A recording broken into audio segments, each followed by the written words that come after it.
Hi hello ನಮಸ್ಕಾರ ಎಲ್ಲರಿಗೂ. ಅಭಿವ್ಯಕ್ತಿ ಕಥಾಲೋಕಕ್ಕೆ ಆತ್ಮೀಯವಾದ ಸ್ವಾಗತ. ಉಸಿರಾದೆ ನೀ ಜೀವಕ್ಕೆ 72ನೇ ಎಪಿಸೋಡ್ ಇವಾಗ ಶುರು ಮಾಡೋಣ. ಶ್ರವಣ್, ನನ್ನ ಕ್ಷಮಿಸಿ. ಚಂದ್ರಕಾಂತ್ ಈ ಹಿಂದೆ ವಿಜಯ್ ಅನ್ನೋ ಐಡೆಂಟಿಟಿ ಇಟ್ಕೊಂಡು ಆರುನ ಮದುವೆ ಆದಾಗ ತನ್ನ ತಂದೆ ಅಂತ ಒಬ್ಬ ವ್ಯಕ್ತಿಯನ್ನು ಪರಿಚಯ ಮಾಡಿಸಿದ್ದ. ಆದರೆ ಆತ ಫ್ರಾಡ್ ಅಂತ ಕಾನೂನು ರೀತಿಯಲ್ಲಿ ಸಾಬೀತಾಗಿ 2 ವರ್ಷ ಶಿಕ್ಷೆ ಅನುಭವಿಸಿದ್ದ. ಈ ಹಿಂದೆ ಆ ವ್ಯಕ್ತಿ ನನಗೆ ಸಿಕ್ಕಿ ಒಂದು ಅಡ್ರೆಸ್ ಕೊಟ್ಟು, ಇದು ವಿಜಯ್ ಯಾರಿಗೂ ತಿಳಿಯದ ಹಾಗೆ ಸೀಕ್ರೆಟಾಗಿ ವಾಸವಾಗಿರೋ ಮನೆ, ಆಗಾಗ ಅವನು ಅಲ್ಲಿಗೆ ಬಂದು ಹೋಗಿ ಮಾಡ್ತಾ ಇರ್ತಾನೆ ಅಂತ ಹೇಳಿದರು. ಹೇಗಿದ್ದರೂ ಅವನು ಅರೆಸ್ಟ್ ಆಗಿದ್ದಾನೆ, ಈಗ ಅವನ ಮನೆ ಅಡ್ರೆಸ್ ಇಟ್ಕೊಂಡು ಏನು ಉಪಯೋಗ ಅಂತ ಅಸಡ್ಡೆ ತೋರಿಸ್ಬಿಟ್ಟೆ. ಆದರೆ ಇವತ್ತು ಬಟ್ಟೆಗಳನ್ನೆಲ್ಲ ಕಬೋರ್ಡ್ನಲ್ಲಿ ಜೋಡಿಸ್ತಾ ಇದ್ದಾಗ ನಾನು ಒಂದು ಜಾಕೆಟ್ ಪಾಕೆಟ್ನಲ್ಲಿ ಈ ಅಡ್ರೆಸ್ ಸಿಕ್ತು. ಇದರಿಂದ ನಮಗೇನಾದರೂ ಸಹಾಯ ಆಗ್ಬೋದು ಅಂತ ಅನ್ನಿಸ್ತು. ನಿಮ್ಗೆ ಅಭ್ಯಂತರ ಇಲ್ಲ ಅಂದರೆ ಮೊದಲು ನಾವು ಅನ್ಅಫಿಷಿಯಲ್ ಆಗಿ ಹೋಗಿ ಆ ಮನೆಯಲ್ಲಿ ಏನಿದೆ ನೋಡ್ಕೊಂಡು ಬರೋಣ. ಓಜಸ್ ಮಾತಿಗೆ ಶ್ರವಣ್ ತಕ್ಷಣ ಒಪ್ಪಿಗೆ ಕೊಟ್ಟು ವಿಜಯ್ ವಾಸವಿದ್ದ ಮನೆ ಕಡೆ ತೆರಳಿದರು. ಆರುಷಿ ಪಾರಿಜಾತ ಜೊತೆಗೆ ದೊಡ್ಡದೊಂದು ಬಟ್ಟೆ ಮಳಿಗೆಗೆ ಬಂದವಳು ಆ ಹುಡುಗಿಯ ನಿರಾಕರಣೆಯನ್ನು ಲೆಕ್ಕಿಸದೆ ಪಾರಿ ಅಲ್ಲದೆ ಅವಳ ತಾಯಿ ತಮ್ಮನಿಗೂ ಸೇರಿಸಿ ಒಂದಷ್ಟು ಬಟ್ಟೆಗಳನ್ನು ಖರೀದಿ ಮಾಡಿದ್ಲು. ನಂತರ ಮತ್ತೊಂದು ಮಕ್ಕಳ ಶಾಪ್ಗೆ ಭೇಟಿ ಕೊಟ್ಟವರು ಚಿಂಟು ಬೆಳ್ಳಿಗೆ ಅಲ್ಲದೆ ಪಾರಿಜಾತ ತಮ್ಮ ಪ್ರಥಮ್ಗಾಗಿ ಸಹ ಅವರವರ ವಯಸ್ಸಿಗೆ ಅನುಗುಣವಾಗಿ ಇರುವಂತೆ ಆಟಿಕೆಗಳನ್ನು ಖರೀದಿ ಮಾಡಿದ್ಲು. ನಂತರ ಒಂದು ಸೂಟ್ಕೇಸ್ ಖರೀದಿ ಮಾಡಿ ಅದರಲ್ಲಿ ಎಲ್ಲ ವಸ್ತುಗಳನ್ನು ಜೋಡಿಸಿಟ್ಟು ಬಸ್ ಸ್ಟಾಪ್ಗೆ ಬಂದವಳೆ ತನ್ನ ಗಂಡನ ಊರಿಗೆ ಹೊರಟಿರುವ ಸಾಧಾರಣ ಬಸ್ ಏರಬೇಕು. ಅಷ್ಟರಲ್ಲಿ ಮಹೇಂದ್ರನಿಂದ ಅವಳಿಗೆ ಕರೆ ಬಂದಿತ್ತು. ಹೇಳಿ ಅಣ್ಣ, ಫೋನ್ ರಿಸೀವ್ ಮಾಡಿ ಕೇಳಿದ್ಲು. ಓಜು ಈಗ ತಾನೇ ನನಗೆ ಕರೆ ಮಾಡಿ ಹೇಳ್ದ, ನೀವು ಹಾಗೆ ನಿಮ್ಮ ಜೊತೆ ಒಬ್ಬರು ಊರಿಗೆ ಬರ್ತಾ ಇದ್ದೀರಾ ಅಂತ.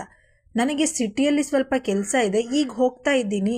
ನೀವು ಈಗ ನಮ್ಮ ಟೌನ್ಗೆ ಬರೋ ಬಸ್ ಹತ್ತಬೇಡಿ, ಅದರ ಬದಲು ಹಾಸನದ ಬಸ್ನಲ್ಲಿ ಬನ್ನಿ. ಎಕ್ಸ್ಪ್ರೆಸ್ ಬಸ್ ಸಿಗುತ್ತೆ, ಜೊತೆಗೆ AC ಬೇರೆ, ಹಾಯಾಗಿ ಬರಬಹುದು, ಸುಸ್ತಾಗಲ್ಲ ಹೇಳಿದ್ರೆ ಅವನು ಕಾಳಜಿಗೆ ನಕ್ಕು ಒಪ್ಪಿಗೆ ಸೂಚಿಸಿದ ಆರುಷಿ ಹಾಸನಕ್ಕೆ ಹೋಗುವ ಬಸ್ ಹೊರಡಲು ಇನ್ನೂ ಸಮಯ ಇದೆ ಅಂತ ಅಲ್ಲೇ ಇದ್ದ ಸಣ್ಣದೊಂದು ಅಂಗಡಿಗೆ ಹೋಗಿ ನೀರಿನ ಬಾಟಲ್ ಖರೀದಿ ಮಾಡಿದ್ಲು. ತನ್ನ ಪಕ್ಕ ನಿಂತಿದ್ದ ಹುಡುಗಿ ಆಸೆ ಕಂಗಳಿಂದ ಏನನ್ನೋ ನೋಡುತ್ತಾ ಇರುವುದನ್ನು ಗಮನಿಸಿ, ಏನು ಬೇಕು ಪಾರಿ, ಸಂಕೋಚ ಪಡಬೇಡ, ಏನು ಬೇಕು ಕೇಳು, ಕೇಳಿದರೆ ಪಕ್ಕದಲ್ಲೇ ಇದ್ದ ಅಂಗಡಿಯ ಗಾಜಿನ ಕಪಾಟಿನಲ್ಲಿ ಜೋಡಿಸಿದ್ದ ರಾಖಿ ಕಡೆಗೆ ಕೈ ತೋರಿಸಿದ್ಲು. ಓ, ರಾಖಿ ಬೇಕಾ? ಇನ್ನೂ ಟೈಮ್ ಇದೆ ಅಲ್ವಾ ರಾಖಿ ಹಬ್ಬಕ್ಕೆ, ಕೇಳುತ್ತಾ ಅವಳು ತೋರಿಸಿದ ರಾಖಿಯನ್ನು ಖರೀದಿ ಮಾಡಿ ಅವಳ ಕೈಗೆ ಅದನ್ನು ಕೊಟ್ಟು, ಇದನ್ನು ಯಾರಿಗೆ ಕಟ್ತೀಯಾ, ನಿನ್ನ ತಮ್ಮನಿಗ ಕೇಳಿದರೆ ತಲೆ ಆಡಿಸಿ ಇಲ್ಲ ಅಂದವಳು, ರಕ್ಷಾಬಂಧನ ಹಬ್ಬ ಯಾವತ್ತು ಅಂತ ನನಗೆ ಗೊತ್ತಿಲ್ಲ, ಆದರೆ ನಿನ್ನೆ ಅಣ್ಣ ಬಂದು ನನ್ನನ್ನು ಆ ನರಕದಿಂದ ಕಾಪಾಡಿದ್ರು ಅಲ್ವಾ, ಹಾಗಾಗಿ ನನಗೆ ಅದೇ ರಕ್ಷಾಬಂಧನದ ಹಬ್ಬ. ಇದನ್ನು ಅಣ್ಣನಿಗೆ ಕಟ್ಟಿ ಅವರು ನಾನು ಮಾಡಿರೋ ಉಪಕಾರಕ್ಕೆ ಪ್ರತಿಯಾಗಿ ನಾನು ತಂಗಿಯಾಗಿ ಅವರಿಗೆ ಸದಾ ಚಿರಋಣಿಯಾಗಿ ಇರ್ತೀನಿ, ಭಾವಕರಾಗಿ ಹೇಳಿದ್ಲು. ಅವಳು ಭುಜ ಬಳಸಿ ಸಮಾಧಾನ ಮಾಡಿದ ಆರುಷಿ ಬಂದ AC ಬಸ್ನಲ್ಲಿ ಕೂತವಳೆ ಓಜಸ್ ಊರಿನ ಬಗ್ಗೆ, ಅವಳ ತಂದೆ ತಾಯಿ, ಅತ್ತೆ ಮಾವ, ತನ್ನ ಮಗ ಚಿಂಟು ಬಗ್ಗೆ ಮಾತನಾಡುತ್ತಾ, ಹಾಗೆ ಅವನಿಗೆ ವಿಡಿಯೋ ಕಾಲ್ ಮಾಡಿ ಪಾರಿಜಾತನ ಅವನಿಗೆ ಪರಿಚಯ ಮಾಡಿಸಿ ಇನ್ನೊಂದು 3-4 ಗಂಟೆಗಳಲ್ಲಿ ತಾನು ಊರಿಗೆ ಬರುತ್ತಿರುವ ವಿಷಯ ತಿಳಿಸಿದರೆ ಖುಷಿಯಲ್ಲಿ ಚಪ್ಪಾಳೆ ತಟ್ಟುತ್ತಾ ಜಿಗಿಯಲು ಶುರು ಮಾಡಿದ್ದ ಚಿಂಟು. ಯಾವಾಗ ತನ್ನ ತಂದೆ ತಾಯಿಯನ್ನು ಕಾಣ್ತೀನೋ ಅನ್ನೋ ಕಾತುರತೆಯಲ್ಲಿ ಇರುವನು. ಓಜಸ್ ಶ್ರವಣ್ ಜೊತೆಗೆ ಸದಾಶಿವಮೂರ್ತಿ ಅವರು ತನಗೆ ಈ ಹಿಂದೆ ಕೊಟ್ಟಿದ್ದ ವಿಳಾಸಕ್ಕೆ ಹೋಗಿ ನೋಡಲು ಅದೊಂದು ಸಾಧಾರಣ 2 ಅಂತಸ್ತಿನ ಮನೆ. ಕೆಳಮಹಡಿಯಲ್ಲಿ ತನ್ನ ತಾಯಿಯ ವಯಸ್ಸಿಗೆ ಆಸುಪಾಸು ಇರುವ ಹೆಂಗಸಿನ ಜೊತೆಗೆ ಅವರ ಮಗ ಸೊಸೆ ಮೊಮ್ಮಕ್ಕಳು ವಾಸವಿದ್ದರೆ, ಮೊದಲನೇ ಮಹಡಿಯಲ್ಲಿ ಇದ್ದ ಮನೆಯ ಬಾಗಿಲು ಲಾಕ್ ಆಗಿತ್ತು. ಕೆಳಗೆ ಇರೋದು ಓನರ್ ಅನಿಸುತ್ತೆ. ಮೇಲಿನ ಮಹಡಿಯ ಮನೆಯನ್ನು ಆ ಸೈಕೋ ಬಾಡಿಗೆಗೆ ತಗೊಂಡು ಅದನ್ನೇ ತನ್ನ ಅಡ್ಡ ಮಾಡಿಕೊಂಡು ಮನೆಯಲ್ಲೇ ಕೂತು ತನ್ನ ಕಚಡ ಕೆಲಸಗಳ ಬಗ್ಗೆ ಪ್ಲಾನ್ ಮಾಡಿ ನಂತರ ಅದನ್ನು ಎಕ್ಸಿಕ್ಯೂಟ್ ಮಾಡಲು ಬೇರೆ ಬೇರೆ ಊರುಗಳಿಗೆ ಹೋಗ್ತಿದ್ದ ಅಂತ ಕಾಣುತ್ತೆ. ಶ್ರವಣ್ ತನ್ನ ಬುದ್ಧಿ ಉಪಯೋಗಿಸಿ ತನ್ನದೇ ತರ್ಕ ಮಾಡಿ ಹೇಳಿದ್ದ. ಆದರೆ ತಲೆ ಆಡಿಸಿ ಇಲ್ಲ ಅಂದ ಓಜಸ್, ಇದು ಯಾವ ಬಾಡಿಗೆ ಮನೆಯೂ ಅಲ್ಲ ಶ್ರವಣ್, ಚಂದ್ರಕಾಂತನ ಸ್ವಂತ ಮನೆ. ಬೇಕಾದರೆ ಮನೆ ಹೆಸರನ್ನು ನೋಡಿ, ವಸುಂಧರ ನಿಲಯ ಅಂತಿದೆ.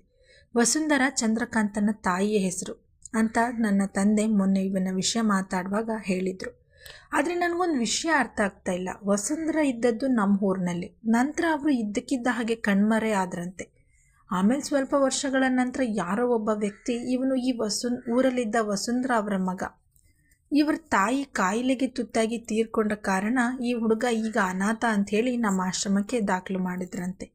ಆದರೆ ಬ್ಯಾಂಕ್ ಖಾತೆಯ ಡೀಟೇಲ್ಸ್ ಪಡೆದಾಗ ಚಂದ್ರಕಾಂತ್ ಮಾತ್ರ ಅಲ್ಲ, ಅವನ ತಾಯಿ ವಸುಂಧರಾ ಅವರು ಸಹ ಸತ್ತಿಲ್ಲ, ಬದುಕಿದ್ದಾರೆ ಅನ್ನೋದು ತಿಳಿದು ಬಂತು. ಈಗ ನೋಡಿದ್ರೆ ಇಲ್ಲಿ ಇವರದ್ದೇ ಸ್ವಂತ ಮನೆ ಇದೆ. ಇಷ್ಟೆಲ್ಲ ಇದ್ದು ಈ ವಸುಂಧರಾ ಯಾಕೆ ಮಗನನ್ನು ನಮ್ಮೂರಿನ ಆಶ್ರಮಕ್ಕೆ ಕಳಿಸಿದ್ರು? ತನ್ನ ಮನದಲ್ಲಿ ತುಂಬಿರುವ ಅನುಮಾನಗಳನ್ನು ಹೊರಹಾಕುತ್ತಾ ಎಲ್ಲ ಪ್ರಶ್ನೆಗಳಿಗೆ ಉತ್ತರ ಸಿಗದ ಹೊರತು ಮನಸ್ಸಿಗೆ ಸಮಾಧಾನ ಇಲ್ಲ ಅಂತ ಅದೇನೋ ಯೋಚಿಸಿ ಶ್ರವಣ್ ಜೊತೆಗೆ ಗೇಟ್ ತೆರೆದು ಒಳಗೆ ಹೋದವನು ಕೆಳಗಿನ ಮನೆಯ ಕರಗಂಟೆ ಸದ್ದು ಮಾಡಿದ್ದ.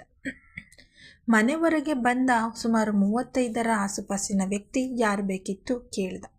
ನೋಡಲು ಪೀಚಲು ಮೈಕಟ್ಟು, ಅದ್ಯಾಕೋ ಅವನನ್ನು ನೋಡಿದ್ರೆ ಮಂದ ಬುದ್ಧಿಯವನ ಹಾಗೆ ಕಾಣ್ತಿದ್ದಾನೆ ಅಂತ ತನ್ನ ರೀತಿಯಲ್ಲೇ ಆಟ ಶುರು ಮಾಡಿದ್ದ ಓಜಸ್. ನಾವು ಈ ಏರಿಯಾದಲ್ಲಿ ಯಾರಾದರೂ ಮನೆ ಬಾಡಿಗೆಗೆ ಸಿಗುತ್ತಾ ಅಂತ ಹುಡುಕ್ತಾ ಇದ್ವಿ. ಆಗ ನಮಗೆ ಬೇಕಾದ ವ್ಯಕ್ತಿ ಒಬ್ಬರು ಈ ಮೇಲಿನ ಮನೆ ಬಾಡಿಗೆಗೆ ಇದೆ ಅಂತ ಹೇಳಿದರು. ಬೇಕಾದರೆ ನನ್ನ ಹೆಸರು ಹೇಳಿ ಅಂತಾನೂ ಹೇಳಿದ್ರು. ಅದಕ್ಕೆ ಯಾವಾಗ ನಾವು ಮೇಲಿನ ಮನೆಗೆ ಶಿಫ್ಟ್ ಆಗ್ಬೋದು ಅಂತ ಕೇಳ್ಕೊಂಡು ಹೋಗೋಣ ಅಂತ ಬಂದ್ವಿ. ಚಿಂತೆ ಬೇಡ, ನಾವೇನು ಬ್ಯಾಚುಲರ್ಸ್ ಅಲ್ಲ, ಮದುವೆ ಆಗಿದೆ, ಹೆಂಡತಿ ಮಕ್ಕಳಿದ್ದಾರೆ ಕೇಳ್ದ. ಇವನ ಮಾತಿನ ಕಡೆಗೆ ಯಾವುದೇ ಆಸಕ್ತಿ ತೋರದೆ, ಇಲ್ಲಿ ಯಾವ ಮನೇನೂ ಬಾಡಿಗೆಗಿಲ್ಲ, ಯಾರೋ ನಿಮಗೆ ತಪ್ಪು ಮಾಹಿತಿ ಕೊಟ್ಟಿದ್ದಾರೆ ಹೇಳಿದವನು ಬಾಗಿಲು ಹಾಕಲು ನೋಡಿದ್ದೆ ತಡ, ನೀವು ಕೇಳಿದಷ್ಟು ಬಾಡಿಗೆ ಕೊಡ್ತೀವಿ ಹೇಳ್ದ. ನೀವು ಕೊಡುವ ಬಾಡಿಗೆ ಯಾರಿಗೆ ಬೇಕೋ? ನನ್ನ ತಮ್ಮ ನಮ್ಮ ಜೀವನಕ್ಕೆ ಬೇಕಾಗುವಷ್ಟು ಹಣ ಕೊಡ್ತಾ ಇದ್ದಾನೆ ಹೇಳ್ದ ಆತ. ತಕ್ಷಣ ಅಚ್ಚರಿಯಲ್ಲಿ ಕಣ್ಣರಳಿಸಿದ ಓಜಸ್, ವಾವ್, ನಿಮ್ಮ ತಮ್ಮ ನಿಮ್ಗೆ ಹಣಕಾಸಿನ ವಿಷಯದಲ್ಲಿ ಸಹಾಯ ಮಾಡ್ತಾನ. ಬೇರೆ ಮನೆಗಳಲ್ಲಿ ಅಣ್ಣ ಕಷ್ಟಪಟ್ಟು ದುಡಿದು ಮನೆಗೆ ತಂದು ಹಾಕಿದ್ರೆ ತಮ್ಮಂದರು ಅದನ್ನು ಖರ್ಚು ಮಾಡಿಕೊಂಡು ಆರಾಮಾಗಿರ್ತಾರೆ. ನಿಮ್ಮ ಮನೇಲಿ ಎಲ್ಲವೂ ಉಲ್ಟಾ. ಏನೇ ಹೇಳಿ ಯು ಆರ್ ಲಕ್ಕಿ ಅಂದ ಹಾಗೆ ಚಂದ್ರಕಾಂತನ ಅಣ್ಣನ ನೀವು ಸಹಜವಾಗಿ ಕೇಳ್ದ. ತನ್ನ ತಮ್ಮನ ಹೆಸರು ಕೇಳಿ ಬರುತ್ತಲೇ ಆ ವ್ಯಕ್ತಿಯ ಮುಖದಲ್ಲಿ ಗಾಬರಿ ಮೂಡಿತ್ತು. ಸುದೇಶ್ನ ತನ್ನ ಮಡತಿಯನ್ನು ಕೂಗ್ದ. ಏನಾಯ್ತ್ರಿ? ಅವಳು ಸಿಡಿಮಿಡಿಗೊಂಡು ಬಾಗಿಲ ಬಳಿಗೆ ಬಂದವಳು ಅಲ್ಲೇ ನಿಂತಿದ್ದ ಇಬ್ಬರು ಹೊಸ ಮುಖದ ವ್ಯಕ್ತಿಗಳನ್ನು ಕಂಡು, ಯಾರು ನೀವು, ಏನಾಗಬೇಕಾಗಿತ್ತು ಕೇಳಿದಳು. ಇಂತಹ ಪೆದ್ದು ಗಂಡನನ್ನು ಕಂಟ್ರೋಲ್ ಮಾಡಲು ಸರಿಯಾದ ಘಟವಾಣಿ ಹೆಂಡತಿಯನ್ನೇ ಸಿಕ್ಕಿದ್ದಾಳೆ ಮನದಲ್ಲಿ ಹೇಳಿಕೊಂಡು ನಕ್ಕ ಓಜಸ್. ಕೋಪ ಯಾಕೆ ಮೇಡಮ್? ಮೇಲಿನ ಮನೆಗೆ ನಾವು ಯಾವಾಗ ಶಿಫ್ಟ್ ಆಗೋದು ಅಂತ ಕೇಳೋಕೆ ಬಂದ್ವಿ. ಅಷ್ಟಕ್ಕೂ ನಾವೇ ನಿಮ್ಮ ಮನೆ ಬಾಗಿಲಿಗೆ ಬಂದಿರೋದಲ್ಲ. ಚಂದ್ರಕಾಂತನೇ ನಮ್ಗೆ ಈ ಮನೆ ಅಡ್ರೆಸ್ ಕೊಟ್ಟು ನಮ್ಮ ಮನೇಲಿ ಆರಾಮಾಗಿ ನಿಮ್ಗೆ ಎಷ್ಟು ದಿನ ಬೇಕೋ ಅಷ್ಟು ದಿನ ಇರಿ ಅಂತ ಹೇಳ್ದ. ಹಾಗಂತ ಅವನೇನು ನಮಗೆ ಧರ್ಮಕ್ಕೆ ಈ ಜಾಗ ಕೊಟ್ಟಿದ್ದಲ್ಲ, ನೋಡಿ ಈ ಅಕೌಂಟ್ ನಂಬರ್, ಇದಕ್ಕೆ 50,000 ಅಡ್ವಾನ್ಸ್ ಹಾಕು ಅಂತ ಹೇಳಿದ್ದಾನೆ. ಇದು ಅವನ ತಾಯಿ ಹೆಸರಿನಲ್ಲಿರುವ ಅಕೌಂಟ್ ತಾನೇ ಕೇಳ್ದ. ಅಕೌಂಟ್ ನಂಬರ್ ನೋಡಿ ತುಟಿ ಕೊಂಕಿಸಿದ ಸುದೇಶ್ನ, ಇವನದ್ದು ಬರೀ ಇದೆ ಆಯಿತು. ಅದು ಸರಿ, ನನ್ನ ಮೈದುನ ಅಂಕಿತ್ ನಿಮಗೆ ಅಲ್ಲಿ ಸಿಗ್ತಾ ಕೇಳಿದ್ರೆ ಶ್ರವಣ್ ನಸುನಕ್ಕು, ಇನ್ನೆಲ್ಲಿ? ಜೈಲಲ್ಲಿ. ನಾನಿಷ್ಟು ದಿನ ಅಲ್ಲೇ ಇದ್ದೆ ಮೇಡಮ್. ನಾನು ಚಂದ್ರ ಇಬ್ಬರು ಒಳ್ಳೆ ಫ್ರೆಂಡ್ಸ್, ಹೇಳಿಕೊಳ್ಳಲಾರದಂತಹ ಆಪ್ತತೆ ಬೆಳೆದು ಬಿಟ್ಟಿದೆ ನಮ್ಮ ಮಧ್ಯೆ ಎಂದು ಹೇಳಿ ಓಜಸ್ ಕಡೆಗೆ ನೋಡಿ ಮುಗುಳ್ನಕ್ಕ. ಸುದೇಶ್ನ ಇದೇ ಸರಿಯಾದ ಸಮಯ ಅಂತ ನೋಡಿ ನಿಮ್ಮ ಮಾತುಗಳನ್ನು ಕೇಳ್ತಾ ಇದ್ರೆ ನಿಮ್ಮನ್ನು ನನ್ನ ಮೈದುನನೇ ಇಲ್ಲಿ ಕಳಿಸಿರೋದು ಅನ್ನೋದು ಖಾತ್ರಿ ಆಗ್ತಾ ಇದೆ. ಆದ್ರೀಗ ಅವನೀಗ ಜೈಲಲ್ಲಿದ್ದಾನೆ. ನೀವು ಎಲ್ಲ ಹಣವನ್ನು ಅವನ ತಾಯಿ ಅಕೌಂಟ್ಗೆ ಹಾಕಿದ್ರೆ ನಮಗೆ ಹಣದ ಅವಶ್ಯಕತೆ ಇದ್ದಾಗ ಅವನ ಸ್ನೇಹಿತನ ಕೈಕಾಲು ಹಿಡಿಬೇಕು. ನನ್ನ ಅತ್ತೆ ಪಾಪ ಹಾಸಿಗೆ ಹಿಡ್ದಿದ್ದಾರೆ. ಅವರ ಬಳಿ ಡೆಬಿಟ್ ಕಾರ್ಡ್ ಕೂಡ ಇಲ್ಲ. ಚೆಕ್ಗೆ ಸಹಿ ಹಾಕುವಷ್ಟು ಶಕ್ತಿಯೂ ಅವರಲ್ಲಿ ಉಳಿದಿಲ್ಲ. ಅದಕ್ಕೆ ಈ ನಡುವೆ ಬ್ಯಾಂಕಿನ ಎಲ್ಲ ವ್ಯವಹಾರ ಒಂದು ಅಂಕಿತ್ ಇಲ್ಲ ಅವನ ಸ್ನೇಹಿತ ಅಭಯ್ ನೋಡ್ಕೊಳ್ತಾರೆ. ಅಂಕಿತ್ ಪಾಪ ಯಾವ ತಪ್ಪು ಮಾಡಿಲ್ಲ ಎಂದರೂ ಅವನಿಗೆ ಮೋಸಗಾರ ಅನ್ನೋ ಪಟ್ಟ ಕಟ್ಟಿ ಜೈಲ್ಗೆ ಹಾಕಿದ್ದಾರೆ. ಈಗ ನಮಗೆ ಸಮಾಜದ ಎದುರು ಅವನು ನಮ್ಮ ಸಂಬಂಧಿಕ ಅಂತ ಹೇಳ್ಕೊಳ್ಳೋಕ್ಕೂ ಆಗ್ತಿಲ್ಲ. ಇಂತಹ ಕಷ್ಟದ ಸ್ಥಿತಿಯಲ್ಲಿ ಇರುವ ನಮಗೆ ಮನೆ ನಡೆಸೋದೇ ಕಷ್ಟವಾಗಿಬಿಟ್ಟಿದೆ. ನನ್ನ ಅತ್ತೆಯ ಔಷಧಿಯ ಖರ್ಚು, ಇಬ್ಬರ ಮಕ್ಕಳ ಸ್ಕೂಲ್ ಫೀಸ್, ಅಲ್ಲದೆ ಮನೆಯಲ್ಲಿರುವ ನಾವು 5 ಜನಕ್ಕೆ ಹೊಟ್ಟೆ ಬಟ್ಟೆಗೆ ನಯ ಪೈಸೆ ಇಲ್ಲದ ಹಾಗಾಗಿದೆ. ಮುಂದೆ ಹೇಗಪ್ಪ ನಮ್ಮ ಜೀವನ ಅಂತ ಯೋಚಿಸುತ್ತಿರುವಾಗಲೇ ದೇವ್ರ ಹಾಗೆ ನೀವು ನಮ್ಮ ಮನೆ ಬಾಗಿಲಿಗೆ ಬಂದ್ರಿ. ನೋಡಿ ಅಣ್ಣ, ನಾನು ಬೇಕಾದರೆ ಅಂಕಿತ್ ಮುಂದೆ ಬಿಡುಗಡೆಯಾಗಿ ಬಂದ ಮೇಲೆ ನಮಗೆ ಸ್ವಲ್ಪದ ಹಣದ ಅವಶ್ಯಕತೆ ಇತ್ತು. ಅದಕ್ಕೆ ನಿಮ್ಮ ಹತ್ರ ನಾನೇ 50,000ವನ್ನು ಖಾತೆಗೆ ಬದಲು ನನ್ನ ಕೈಗೆ ಕ್ಯಾಶ್ ಇಸ್ಕೊಂಡೆ ಅಂತ ಹೇಳ್ತೀನಿ. ನೀವು ಅಷ್ಟೇ ನನ್ನ ಮೇಲೆ ನಂಬಿಕೆ ಇಟ್ಟು ದುಡ್ಡು ಕೊಡಬಹುದು ಹೇಳಿದ್ಲು. ಆ ಹೆಂಗಸಿನ ಮಾತು ಕೇಳಿ ಈ ಮನೆಯವರಿಗೆ ಒಂದು ನಿಜವಾಗ್ಲೂ ಹಣದ ಅವಶ್ಯಕತೆ ಇದೆ, ಇಲ್ಲ ಸೈಕೋ ಅತ್ತಿಗೆಗೆ ಹಣದ ದುರಾಸೆ ಇದೆ ಅನ್ನೋದು ಓಜಸ್ ಹಾಗೂ ಶ್ರವಣ್ಗೆ ಅರ್ಥವಾಯಿತು. ಅದಕ್ಕೆ ಒಬ್ಬರಿಗೊಬ್ಬರು ಕಣ್ಣು ಸನ್ನೆ ಮಾಡಿಕೊಂಡು, ಆಯ್ತು ಮೇಡಮ್, ನಿಮ್ಮ ಮಾತನ್ನು ನಾವು ನಂಬ್ತೀವಿ. ನಮಗೇನು ಇರೋಕ್ಕೆ ಜಾಗ ಸಿಕ್ಕರೆ ಆಯಿತು, ದುಡ್ಡು ಖಾತೆಗೆ ಹಾಕಿದ್ರೇನು ಕೈಗೆ ಕೊಟ್ರೇನು ನಮಗಂತೂ ಯಾವ ವ್ಯತ್ಯಾಸನೂ ಆಗಲ್ಲ ಅಂತ ಹೇಳಿ ತನ್ನ ಪರ್ಸ್ನಲ್ಲಿದ್ದ 10,000 ರೂಪಾಯಿಗಳನ್ನು ಅಡ್ವಾನ್ಸ್ ಅಂತ ಕೊಟ್ಟು ಉಳಿದ 40,000 ಇನ್ನೊಂದು ಗಂಟೆಯಲ್ಲಿ ನಿಮ್ಮ ಕೈ ಸೇರುತ್ತೆ ಹೇಳಿದ ಓಜಸ್. ಕೈಗೆ ದುಡ್ಡು ಸೇರುತ್ತಲೇ ನಗುಮುಖ ಹೊತ್ತು ಮನೆಯೊಳಗೆ ನಡೆದವಳು ಮೇಲಿನ ಮನೆ ಕೀ ತಂದು ಓಜಸ್ ಕೈಗಿಟ್ಟಳು. ಒಂದೇ ಕೀನ ಇರೋದು ಕೇಳಿದ್ರೆ, ಹ್ಞೂ ಅಣ್ಣ, 3 ಬೀಗದ ಕೀನಲ್ಲಿ ಇದು ಒಂದು, ಇನ್ನೊಂದು ನನ್ನ ಮೈದುನನ ಬಳಿಯೇ ಇದೆ, ಇನ್ನೊಂದು ಅವನ ಸ್ನೇಹಿತ ಅಭಯ್ ಹತ್ರ ಇದೆ. ಸ್ವಲ್ಪ ದಿನಗಳ ಹಿಂದೆ ಅಭಯ್ ಅವರು ಬಂದು ಅದೇನೋ ಒಂದಷ್ಟು ಪೇಪರ್ಸ್ಗಳನ್ನು ತೊಗೊಂಡು ಹೋದರು. ಸುದೇಶ್ನ ಅವರ ಮಾತು ಕೇಳಿ ಇಬ್ಬರು ದಿಗ್ಭ್ರಾಂತರಾದರು. ಅಭಯ್ ಸಿಂಹ ತನ್ನ ಭಾವ ಗೋಮುಖ ವ್ಯಾಘ್ರ, ಮನೆಯವರ ಕಣ್ಣಲ್ಲಿ ಒಳ್ಳೆ ವ್ಯಕ್ತಿ ಅಂತ ಹೊಗಳಿಸಿಕೊಳ್ಳುತ್ತಾ ಇದ್ದವನು ನಮ್ಮಗಳ ಬೆನ್ನ ಹಿಂದೆ ಇಷ್ಟೆಲ್ಲ ಕಚಡ ಕೆಲಸ ಮಾಡ್ತಿದ್ದಾನಾ ಅಂತ ಅವಡುಗಚ್ಚಿದ್ದ ಓಜಸ್. ಊರಿಗೋಗುತ್ತಲೇ ಅವನಿಗೆ ಸರಿಯಾದ ಶಾಸ್ತಿ ಮಾಡಬೇಕೆಂದು ಮನದಲ್ಲೇ ನಿರ್ಧರಿಸಿಕೊಂಡವನು ತನ್ನ ಕೋಪಕ್ಕೆ ನಗುವಿನ ಮುಖವಾಡ ಧರಿಸಿ ಥ್ಯಾಂಕ್ಸ್ ಸಿಸ್ಟರ್ ಹೇಳಿ ಶ್ರವಣ್ ಜೊತೆಗೆ ಮೆಟ್ಟಿಲೇರಿ ಚಂದ್ರಕಾಂತ್ ಮಿತ್ರ ಅವನ ನಿಜವಾದ ಅಸ್ತಿತ್ವದ ಅನಾವರಣಗೊಳಿಸುವತ್ತ ಮೊದಲ ಹೆಜ್ಜೆ ಇಟ್ಟರು.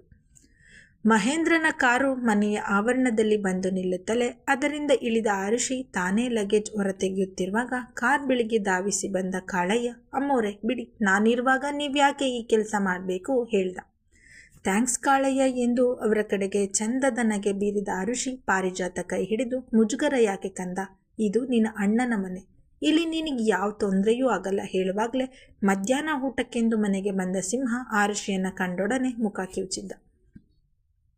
ಇದನ್ನು ಗಮನಿಸಿದ ಆರುಷಿ, ಪಾರಿ, ಮನೆ ಸುತ್ತ ಹೂಗಿಡಗಳು ಎಷ್ಟು ಚಂದ ಇದೆ ಅಲ್ವಾ, ಒಂದು ಸುತ್ತ ಹಾಕಿ ಎಲ್ಲ ನೋಡ್ಕೊಂಡು ಬಾ ಹೇಳಿದವಳು.